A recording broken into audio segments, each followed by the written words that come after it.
Patrick Mueller. He's the president at Bella Advisors. Great to have you with us. No, great to be with you, Alison. All right, so we saw the S&P 500 enter correction territory. You know, although we are seeing green arrows to start the day, there is a lot of concern that possibly the sell-off could really continue. And I think it's to be expected with a lot of the headlines that are happening right now, with the debt ceiling looming, with the tariff talk still coming up here. I think we can continue to see that drive down. It's really causing a lot of individual investors a lot of anxiety right now from what we're seeing. So I would expect this. I mean, I would expect at a minimum for the market to go down to about 5,500. And I mean, we could even end up seeing a bigger pullback and end up seeing it come down to about 4,500 if we see a deeper correction here as we start moving forward until we start getting through a lot of this tariff stuff. And it's kind of like, I don't think it's going to be as big of a deal as most people think that it's going to be. And once people get that feeling, then people are going to start feeling more comfortable investing back in the markets. Because right now, I mean, you can buy up a lot of things at a discount right now. I guess that's one way to look at it. If you've got a strong stomach, you know, it's hard to buy when you don't know where the bottom is. Just saying. So you're saying that this may not be the beginning of a bear market then? I mean, I think it very well could be for just a little bit. I think it's going to be a short turnaround. I mean, we had, Trump was in office for 4 years, previously, and the economy was really good, and there was a lot of good things. So a lot of things that are happening right now, it's kind of like ripping the Band-Aid off, where a lot of things have just been, Band-Aids have been put on everything for such a long period of time. So now that this administration is coming in, starting to rip the Band-Aids off, the markets don't like it.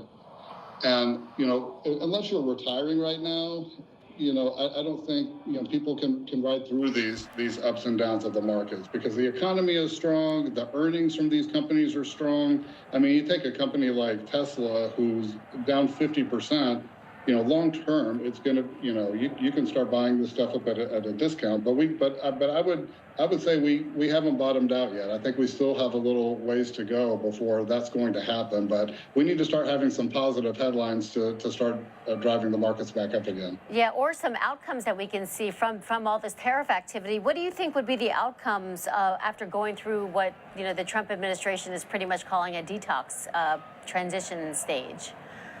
Yeah, and we had the big tariffs that were put on China during Trump's first administration, and we don't hear a lot of the praise that came from that and the money that's been coming in from that.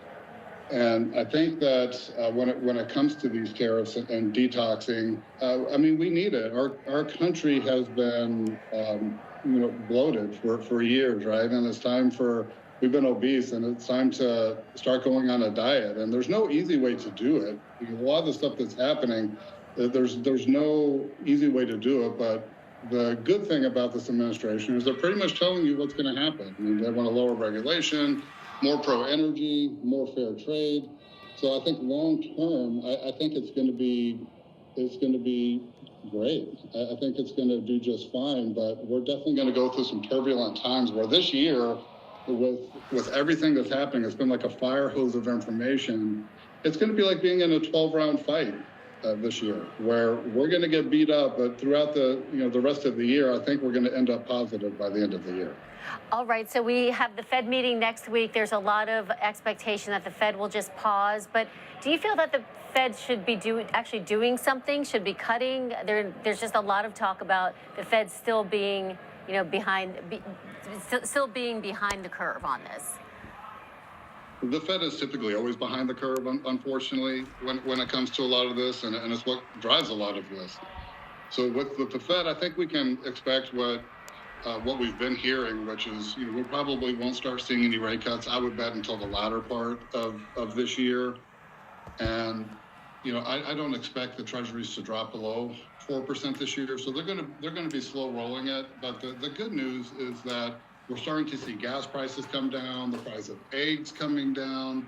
So that's very positive. So things are moving in a positive direction here. And with the easing on, for an example, lumber, like one of the big inflation factors in the last CPI report was new home building was up a little bit. So with the pro lumber moves, eventually, but it's just going to take time.